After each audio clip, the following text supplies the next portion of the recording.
sentait pas le Sancy. Plusieurs lieux inédits ouvrent leurs portes pour les Journées du patrimoine. C'est le cas à Moulins avec les ateliers du sculpteur bourbonnais Pierre Sabatier. Christian Darneville et Sébastien Bonneton. À quelques kilomètres de Moulins, ils semblent endormis et pourtant il suffit de leur rendre une visite pour découvrir toute la vie qui animait les ateliers du sculpteur Pierre Sabatier. Je pense que son travail, c'est vraiment dépasser les limites, dépasser les cadres, même dans le quotidien en fait.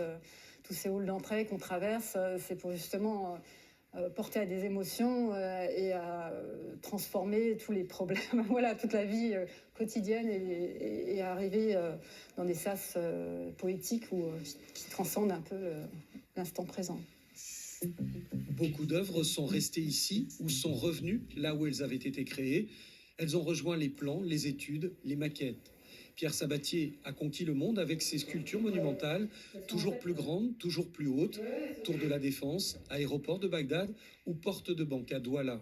C'est comme un prisme de lumière, elle n'est pas du tout frontale, mais mise en biseau, et quand le soleil tombe dessus, c'est juste un éblouissement. La porte de la préfecture de Beauvais aussi, qui est très structurée et géométrique, et la porte à Alcatel, rue de la Boétie à Paris, où la lumière et la matière, justement, il y a toute cette pluie de lumière qui tombe dans le hall d'entrée.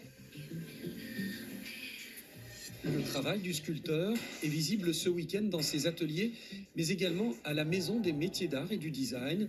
Une rétrospective lui est consacrée. Elle présente également des œuvres libres et des études à la cathédrale de Moulins. Vous savez, des fois on dit l'art sacré c'est un pléonasme. Parler d'art sacré c'est un pléonasme. Mais c'est vrai qu'un art est nécessairement sacré.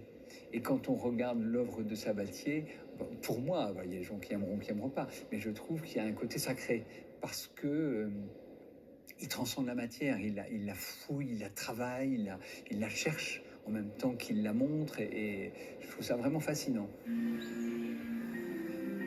Pierre Sabatier a toujours voulu bousculer nos perceptions, nos habitudes, un cheminement à découvrir jusqu'au mois de novembre.